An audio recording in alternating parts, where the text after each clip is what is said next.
Chapter number 10। कल के class में हम लोगों ने वेक्टर 10.2 को सवाल को सॉल्व करने के लिए कुछ एग्जाम्पल बताए। कंसेप्ट अभी हमारा चल रहा है। एक बार पुनः हम आपको इस कल तक जो बताए हुए हैं एक बार पुनः हम रिपीट कर देते हैं। देखिए 10.2 में अगर हम बात करें 10.2 में तो हमने क्या क्या पढ़ाया, आपको पहले आप बात समझ लीजिएगा। देखिए इसमें हमने आपको कल के क्लास में बताए थे कि डायरेक्शन कोसाइन क्या होता है, डायरेक्शन रेशियो क्या होता है, ये बात हमने बता दिया। हमने बताया कि इसको जोड़ते कैसे, सदिश का योग क्या होता है, सदिश का योग क्या होता है। अंतर भी बता दिए थे कि अंतर क्या होता है। उसके बाद हमने समानता भी बता दिया था इक्वल के बारे में कि समानता क्या होता है। हमने यह भी बताया कि कोई भी सदिश का वैल्यू कैसे निकाला जाता है, मान कैसे निकाला जाता है, √x² plus y² plus z²। इतना तक बात बताने के बाद समय अभाव के कारण हम आगे की बात नहीं कर पाए थे, तो आज हम 10.2 में आगे की कड़ी में बात करेंगे दो बिंदुओं को मिलाने वाला सदिश कैसे निकाला जाता है। यानी अगर आपके पास दो बिंदु दे दिया गया है, एक बिंदु ए है और एक बिंदु बी है, और ऐसी परिस्थिति में आपसे पूछेगा कि बताइए इससे सदिश हम कैसे निकालते हैं। जैसे बात को समझिए, मान लीजिए कि हमारे पास एक ये रेखा है, एक वेक्टर है जहां पे ए है और ये बिंदु बी है, और ये ए से बी की तरफ जाता है और ए का निर्देशांक दिया गया है x1, y1 और z1, जबकि बी का निर्देशांक दिया है x2, y2 और z2। बात को ध्यान दीजिएगा। हमारे पास एक वेक्टर है, सदिश है ए बी, और ए का निर्देशांक दिया गया है, बिंदु बी का निर्देशांक दिया गया है, और तब आपसे पूछेगा कि बताइए कि बाबू मेरे ए बी का वेक्टर ए बी क्या बनेगा। तब ध्यान दीजिएगा, वेक्टर ए बी का निर्माण। देखो आप जानते हो कि सर ए और बी दिया गया है और डिस्टेंस फॉर्मूला आपको पता है, x2 माइनस x1 का whole square plus y2 minus y1 का होल स्क्वायर रूट में होता है। बट उतना आपको नहीं जाना। देखिए अगर दो पॉइंट दिया गया है और यहां से वेक्टर बनाना है तो आप डायरेक्ट कहो कि सर x2 माइनस x1 और i कैप प्लस बाबू y2 minus y1 j cap और प्लस बाबू z2 माइनस z1 और क्या हो जाएगा, ठीक है। Vector a b equal to x2 minus x1 i cap plus y2 minus y1 और प्लस में बाबू z2 माइनस z1 के कैप। ये फॉर्मूला आप ध्यान में रखना, ये फॉर्मूला आप ध्यान में रखना। इसी फॉर्मूले का प्रयोग हम करेंगे, कब करेंगे, जब कभी अगर आपसे वेक्टर ए बी पूछ दे, ए और बी पॉइंट दे दे, तो इसी का हम प्रयोग करते हैं। जैसे इस पे एक एग्जाम्पल भी हम लिए हुए हैं। कह रहा है सवाल कि बाबू मेरे कि बिंदु P दिया गया है, Q दिया गया है, मिलाने वाला PQ दिष्ट सदिश ज्ञात करें। यानी अगर हम देखें तो हमारे पास P दिया गया है 2, 3 और 0, और एक बिंदु Q दिया गया है -1, -2 और माइनस दिया गया, और यहां से हमें PQ वेक्टर निकालना है। PQ वेक्टर तो क्या लिखेंगे बताइए, x2 minus x1 i cap plus y2 minus y1 j cap plus z2 minus z1 k cap. बोलो कोई दिक्कत है तो, ठीक है। अब ऐसी परिस्थिति में अगर हम बात करें तो ये हमारे पास कोई एक वेक्टर दिया गया, P और Q दिया गया, इसी फॉर्मूला का प्रयोग करेंगे। क्या लिखेंगे बाबू, तो ध्यान देना, लिखना होगा तो बाबू मेरे PQ vector equal to x2 minus x1, x2 क्या है -1 -2 i cap plus y2 minus y1 यानी -2 -3 j cap plus z2 minus z1 -4 -0 k cap. क्या लिख सकते हैं बताइए, -3 i कैप -5 j कैप और -4 k कैप। बताओ समझ में आया कि नहीं आया। अगर दो पॉइंट दे देगा तो इसका हम मान कैसे, वेक्टर कैसे निकालेंगे, ध्यान में रहेगा। अगर यही सवाल रहता कि इस वेक्टर का मैग्नीट्यूड भी निकालिए, तो बताइए मैग्नीट्यूड निकल जाएगा कि नहीं निकल जाएगा। अगर हम साथ में कहते हैं कि PQ वेक्टर जो आप निकाले हुए हैं इसका मैग्नीट्यूड भी निकालिए, तो मैग्नीट्यूड निकालने के लिए फॉर्मूला क्या होता है बता दो। रूट में x square plus y square plus में जेड स्क्वायर। बताएं कि नहीं बताएं, शुरू में ही बताए थे। यानी लिखना होगा तो क्या लिखोगे, -3 का स्क्वायर प्लस -5 का स्क्वायर प्लस -4 का स्क्वायर, यानी 9 + 25 + 4 कितना हो जाए बाबू बताओ। 25 10 35 37, सॉरी 4 का स्क्वायर 16 होता है, वही ठीक ना 16। तो ये कितना हो जाएगा बताओ रूट में। तो बताओ 2 पॉइंट से अगर वेक्टर देगा तो निकाल लोगे, और वेक्टर का मैग्नीट्यूड भी निकालना होगा तो तुम निकाल सकते हो, कोई दिक्कत, ठीक है। अब यहां से आगे बढ़े तब हमें सेक्शन फॉर्मूला पढ़ना है, जहां पे हम हिंदी में इसे खंड सूत्र कहते हैं। देखो खंड सूत्र 3 तरह से होते हैं। देखो पहले बात समझो, अगर कोई एक घर है तो उस घर को 3 तरह से बांटा जा सकता है। बांटा जा सकता है कि नहीं। एगो घर के अंदर कोई मेंबर ऐसा हो जाता है जो घर को बंटवा देता है, एक मेंबर ऐसा भी होता है जो घर से बाहर भी रह के और चाल चलता है तो घर बट जाता है, और तीसरा एक इंसाफ होता है, एकदम बीच से बांटेगा, एक आधा उसको आधा इसको। बात समझ में आ रहा है नहीं समझ में आया। देखो जैसे मान लो कि ये तुम्हारा कोई एक घर है, ठीक, एक घर है तुम्हारा ये, ठीक।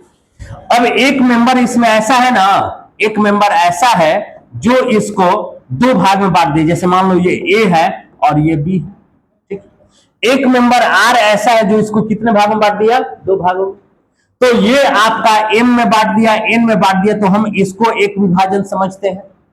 एक विभाजन ऐसे है जैसे ये आपका ए बी है और ये घर में कैसे बांट दिया, तो बाहर है, आर जो है ये घर से बाहर है, फिर भी इसको m/n में बांट देता है, ठीक है। और यही घर को एक और तरह से बांट देता है कि ये आपका ए बी है और एकदम बीच में, ना किसी की तरफ ना ज्यादा ना कम, एकदम बीच में, तो हम इसको कह सकते हैं क्या, इधर भी 1 तो इधर भी 3 तरह से बांटा जाता है। जैसे मान लीजिए कि ये आपका अंतर विभाजन कहलाएगा क्योंकि अंदर से विभाजन कर रहा है। ये आपका बाह्य विभाजन कहलाता है, एक्सटर्नल कहलाता है क्योंकि बाहर से विभाजन करता है। और ये आपका मिड पॉइंट कहलाता है। यानी विभाजन 3 तरह से होता है, घर के अंदर रह के विभाजन, घर के बाहर भी रह के विभाजन, और फिर आपका एकदम बराबर में विभाजन। बात समझ में आ रहा है। 10th क्लास में आपने पढ़ा होगा अंतर विभाजन, बाह्य विभाजन और मध्य बिंदु, यानी internal, external and mid point, ठीक है ना।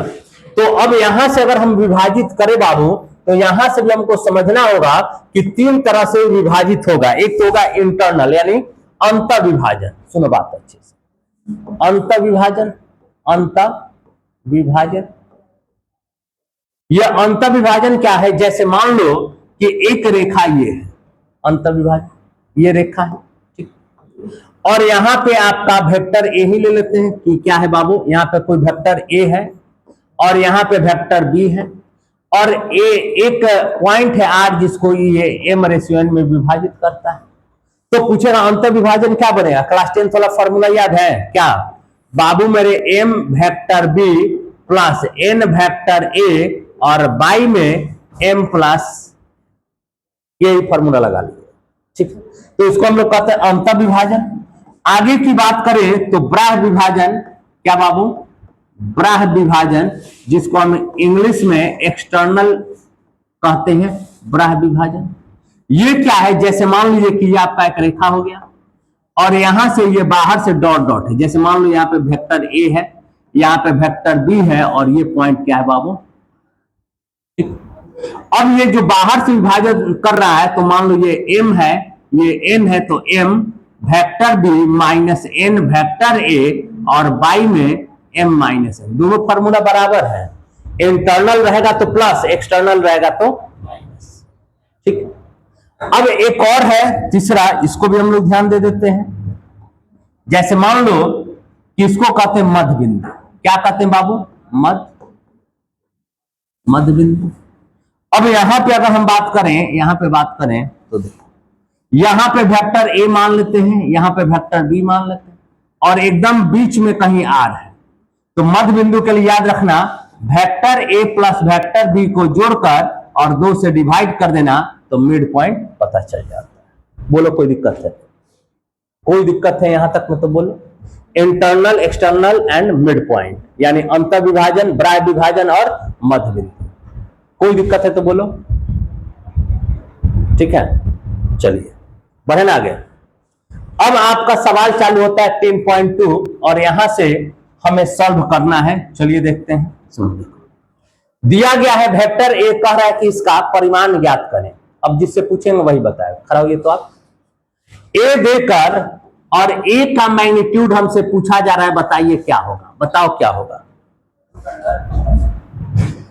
वेक्टर ए का magnitude equal to root under, बोलो 1 square plus 1 square plus 1 square, यानी 1 + 1 देन √3। कोई दिक्कत? ठीक है। अच्छा, इसमें एक संरेख का भी शर्त होता है। संरेख का भी, उसको भी समझाइए देते हैं। क्या है समझना। पोलिनियर यानी संरेख। संरेख की, देखो संरेख का मतलब क्या होता है बता दो बाबू आप ही, कि बाबू आपको संरेख में लिखवाए हुए थे क्या, कि ये अगर मान लीजिए आपके पास कोई भी एक वेक्टर ए है मान लीजिए, और एक ये भी दिया गया है, ये आपका क्या हो गया वेक्टर। संरेख का मतलब क्या होता है बताओ, यही ना बताए हैं कि लाइन जो होना चाहिए वो क्या होना चाहिए, पैरेलल होना चाहिए। लाइन सही नहीं है क्या जी, अलग हट गया है। चलिए ध्यान, ठीक है। चलिए ये आपका हो जाएगा वेक्टर।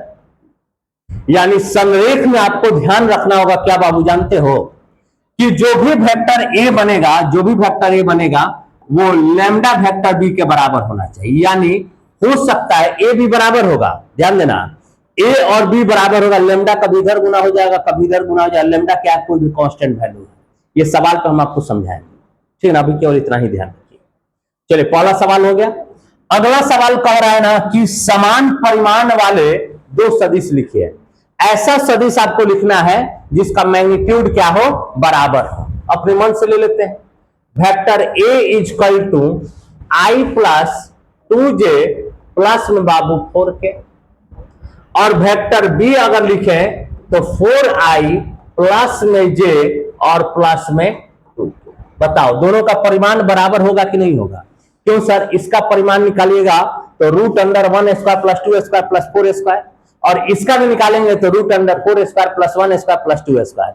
सवाल कह रहा था समान परिमाण वाले 2 सदिश लिखिए, और दोनों का जब आप मैग्नीट्यूड निकालिएगा ना तो वो क्या होगा, बराबर होगा। क्यों, क्योंकि कोफिशिएंट मिला जुला के देखिए तो बराबर ही है। 4 इसमें भी है, इसमें भी 2 इसमें भी है, 2 इसमें भी 1 इसमें भी और 1 इसमें, तो निश्चित तौर पर परिमाण क्या होगा, बराबर आएगा। अब समान दिशा वाले 2 विभिन्न सदिश लिखिए, समान डायरेक्शन समान होना चाहिए। तो बाबू मेरे वेक्टर ए इक्वल टू हम मान लेते हैं 2i प्लस 3j प्लस में बाबू 5k, और वेक्टर भी यदि लिख दें तो बाबू मेरे 4i plus 6j plus 10k, बस हो गया, समान दिशा हो जाओ। कैसे सर, तो बाबू मेरे अगर vector A equal to lambda vector भी अभी संरेख का बताएं, लेकिन दिशा समान होना चाहिए, तो चलिए कोई दिक्कत नहीं। देखो 2 अगर यहां से कॉमन ले लें तो वेक्टर ए के बराबर ही है कि नहीं है। समान दिशा वाले अगर बी में अगर हम 2 कॉमन ले लें तो ए के बराबर है, तो ए अगर इस तरफ से जा रहा है और बी भी इसी तरफ से जा रहा है तो डायरेक्शन समान होना चाहिए।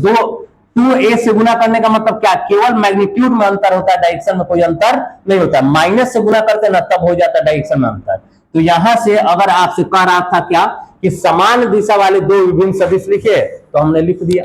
अगर 2 अगर इसको ऐसे कर दें तो vector b equal to 2 common ले लें तो क्या बचेगा बताओ, 2i प्लस 3j प्लस बाबू 5k, यानी वेक्टर b इक्वल टू 2, और ये किसका मान हो गया, वेक्टर ए का। और वेक्टर ए का मान यहाँ पे यानी दोनों का डायरेक्शन समान हो गया। 2 से गुना का मतलब इसका जो मैग्नीट्यूड होगा बी का वो ए से डबल होगा। कोई दिक्कत, ठीक है ना। चलो अगला सवाल देखते हैं। x और y का मान ज्ञात करें, जहां पे इतना बराबर इतना दिया गया। देखो 2i प्लस में बाबू 3j समान कह रहा है xi प्लस में yj, ठीक है ना। तो 2 बराबर क्या हो जाए बता दो x, 3 बराबर y, x बराबर आपका हो जाएगा 2 और y बराबर 3, और यही हमसे पूछा जा रहा है। कोई दिक्कत, ठीक है ना। चलिए अगला सवाल क्या है, सवाल नंबर 5। एक सदिश का प्रारंभिक बिंदु इतना और अंतिम बिंदु इतना है, सदिश के सदिश और अदिश घटक ज्ञात करें। पहले आपको बताए थे सदिश का सदिश घटक और अदिश घटक, याद आ रहा है। चलिए देखिए सवाल यह है कि प्रारंभिक बिंदु P मान लेते हैं जो दिया गया है 2 1, और एक बिंदु अंतिम बिंदु है -5 और सदिश एवं अदिश घटक कंपोनेंट्स ऑफ वेक्टर कल बताए हुए थे, बताया ना जी, है पढ़ा नहीं है सबका। सदिश घटक अदिश घटक कल बताए थे। देखो सबसे पहले P और Q दे दिया गया, इससे पहले वेक्टर निकाल लेते हैं, क्या बनेगा वेक्टर। तो बाबू मेरे PQ वेक्टर इक्वल टू अभी बताए हैं x2 minus x1 i cap plus में y2 minus y1 j cap हो जाएगा, यानी x2 -5 minus 2 i cap plus y2 7 minus 1 j cap, यानी -7 i cap plus 6 j cap हो गया PQ वेक्टर। अब पूछ रहा है ना कि इसका सदिश घटक बता दीजिए, तो सदिश घटक यानी वेक्टर कंपोनेंट क्या हो जाएगा -7i और 6j, और पूछ रहा है कि अदिश घटक भी बताना है, स्केलर कंपोनेंट अदिश घटक, तो क्या हो जाएगा -7 और कल बताए हुए ऐसा सवाल, ठीक है ना। चलिए अगला सवाल आप देखिए बन जाएगा आपसे, सदिश एक अनुदिश एक मात्रक सदिश ज्ञात करें। मात्रक सदिश बताए हुए है ना कैसे निकाला जाता है, एक कैप मात्रक सदिश निकालना है, यानी एक कैप। एक कैप का फॉर्मूला क्या बताए थे बताओ, वेक्टर a बाई a का मैग्नीट्यूड, यही ना होता है। तो a cap equal to vector a i plus j plus 2k by में a का मैग्नीट्यूड, मैग्नीट्यूड निकालने का फॉर्मूला रूट में 1 स्क्वायर प्लस 1 स्क्वायर प्लस 2 का स्क्वायर, यानी i plus j plus 2k by में रूट में 1 प्लस 1 प्लस 4, 4 2 6 हो जाएगा, i बाई डायरेक्ट रूट 6 लिखते हैं plus j by root 6 plus 2k by में रूट 6। कोई दिक्कत है तो बोलो, ठीक है बढ़े आगे। चलिए ये सवाल दिया गया है क्या, सदिश PQ का अनुदिश मात्रक सदिश ज्ञात करें जहां P और Q क्रमशः इतना है। पहले आपको PQ वेक्टर निकालना होगा तब उसका मात्रक सदिश निकालना होगा। चलो देखो P का वैल्यू क्या दिया गया बाबू, P का 1 2 3, Q का क्या दिया गया है 4 5 6, ठीक है। और यहां से P और Q PQ वेक्टर निकालना है, बताओ फॉर्मूला भी ना बताए हैं क्या, x2 minus x1 i cap plus y2 minus y1 j cap plus z2 minus z1 हो जाओ, यानी लिखना होगा तो PQ vector equal to 4 minus 1 i cap plus 5 minus 2 j cap 6 minus 3 k, यानी PQ vector equal to 3i plus 3j plus 3 हो गया। अब इसी का मात्रक सदिश भी निकालना है बाबू, यूनिट वेक्टर भी निकालना है।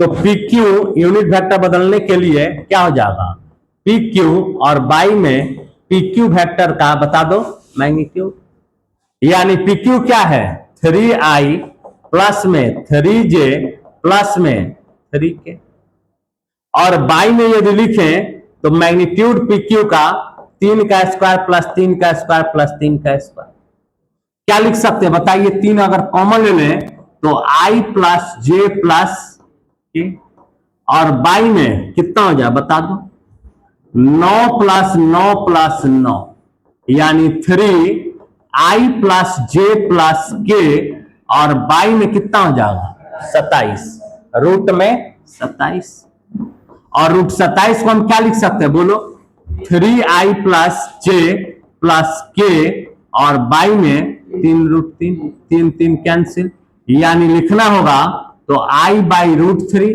प्लस जे बाई √3 और प्लस बाबू के बाई √3। कोई दिक्कत है तो बोलो, ठीक है, बढ़े आगे ना। चलिए 9 नंबर दिया गया है, दिए हुए सदिश वेक्टर ए और वेक्टर बी के लिए सदिश ए प्लस बी के मात्रक सदिश निकालना है। ए प्लस बी जोड़कर और तब उसका मात्रक निकालना, निकल जाएगा या बता दे? हाँ, पहले ए प्लस बी निकालना पड़ेगा। देखो वेक्टर ए कितना दिया गया बताओ, 2i माइनस जे और प्लस में 2k।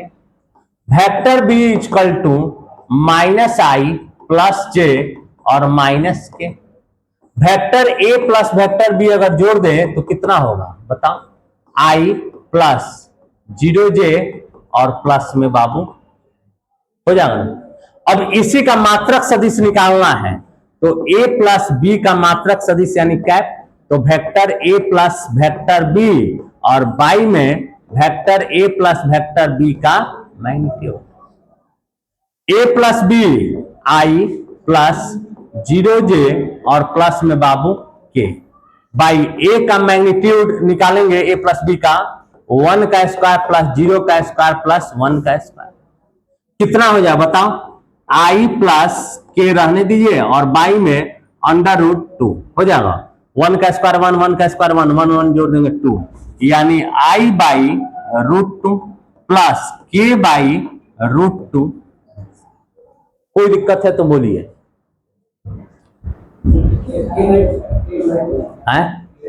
क्या के कैप, हाँ क्या, हाँ के कहा नहीं किए हैं जी, जे नहीं ना किए, के नहीं किए हैं। हाँ तो जे 0 में जी के से गुना हो जाएगा, जे से तो 0 हो जाएगा, ठीक है ना। चलिए आगे बढ़े ना। ये सवाल है, ये सवाल इस तरह का सवाल आपको बताएं, ठीक है ना। क्या है, सदिश इतना का अनुदिश एक ऐसा सदिश ज्ञात करें जिसका परिमाण 8 इकाई है, बन जाएगा या बता दें? पहले इसको इकाई सदिश में तोड़कर 8 से गुना कर दिया जाएगा। देख लो कल एक एग्जाम्पल ऐसा बताए थे। हाँ जय नंबर हो, वेक्टर ए 5i माइनस जे और प्लस में बाबू 2k। ए का हम पहले यूनिट वेक्टर निकाल दें, वेक्टर ए बाई ए का मैग्नीट्यूड, यानी 5i माइनस जे प्लस 2k, और बाई में ए का मैग्नीट्यूड कितना हो जाएगा, 5 का स्क्वायर प्लस -1 का स्क्वायर प्लस 2 का स्क्वायर, कितना हो जाए बताओ, 5i माइनस जे प्लस 2k, और बाई में कितना हो जाए बाबू, 25 प्लस 1 प्लस 4, 25 5 30, 5i माइनस जे प्लस 2k, और डायरेक्ट लिख दें, चलो रूट में 30, यानी क्या लिख सकते हैं बाबू मेरे, 5i बाई रूट में 30 माइनस जे बाई रूट में 30 और प्लस 2k बाई रूट में। कह रहा है कि 8 इकाई होना चाहिए, तो 8 इकाई का मतलब 8 में एक कैप से गुना कर दीजिए, तो कितना हो जाएगा, डायरेक्ट कर 8 5 40i बाई रूट में 30 माइनस 8j बाई रूट में 30, 8 दूनी का 16 के कैप बाई रूट में 30। कोई दिक्कत है तो बोलिए। 30 को आप रूट से बाहर निकालने का प्रयास भी कर सकते हैं, कितना हो सकता है, 3 गुना 3 3 9, नहीं, अगर 30 को अगर बाहर निकाले तो बाहर आ सकता है क्या, 2 से 15, 3 से 5 नहीं आएगा, ठीक है ना, कोई दिक्कत। चलिए अगला सवाल ये है आपका, दर्शाइए कि इतना और इतना संरेख है। अब बताइए, अभी संरेख वाला बात बताए थे ना कि वेक्टर ए और वेक्टर बी कहीं ना कहीं बराबर होना चाहिए, वो कोई कांस्टेंट वैल्यू बाहर निकाल लें। तो अगर हम ए लिख देते हैं बाबू, जैसे मान लो कि वेक्टर ए मान लेते हैं, दिया गया है क्या, 2i minus 3j plus 4k, और वेक्टर बी यदि देखें तो -4i प्लस 6j और -8 के, ठीक। Vector B equal to -2 common ले लें तो 2i-3j +4 के हो जाएगा। वेक्टर बी इक्वल टू -2, ये किसका वैल्यू है? वेक्टर ए का ही वैल्यू है, और यही तो हमें संरेख बताए हुए थे। देन PRO हाँ, तो डायरेक्शन चेंज होगा, लाइन तो वही रहेगा ना। लाइन जो है, अगर हम बात करें, हम बता रहे थे यहाँ पे, देखो हम बता रहे थे ना यहाँ पे क्या है कि बाबू vector A equal to vector B. अब बताओ संरेख के लिए हम क्या बताए थे? अगर 10.1 में तुम पढ़ाई करोगे, याद करोगे, तो 2 या 2 से अधिक सदिश एक ही रेखा के समानांतर हो। समानांतर हो, डायरेक्शन चाहे जैसा भी हो, प्लस में रहेगा तो डायरेक्शन उसी तरह रहेगा, और माइनस रहेगा तो डायरेक्शन उस तरफ रहेगा। तो संरेख के लिए बस ये लाइन पैरेलल होना चाहिए, हमें डायरेक्शन से कोई मतलब नहीं है। इधर है तब वो ठीक है, उधर है तब भी ठीक, ठीक है ना। तो यहां तक आपका आज हम रहने देते हैं। सवाल नंबर 11 तक बता दिए। अगर इसमें से कोई सवाल अगर आपको पूछना है तो आप पूछ सकते हैं, बोलिए। यहां तक में अगर कोई सवाल में अगर आपको दिक्कत है तो आप पूछ सकते हैं, ठीक है। तो बस आज के लिए इतना ही पर रहने देते हैं, कल इसके बाद, ठीक है ना। चलिए, ठीक है, धन्यवाद।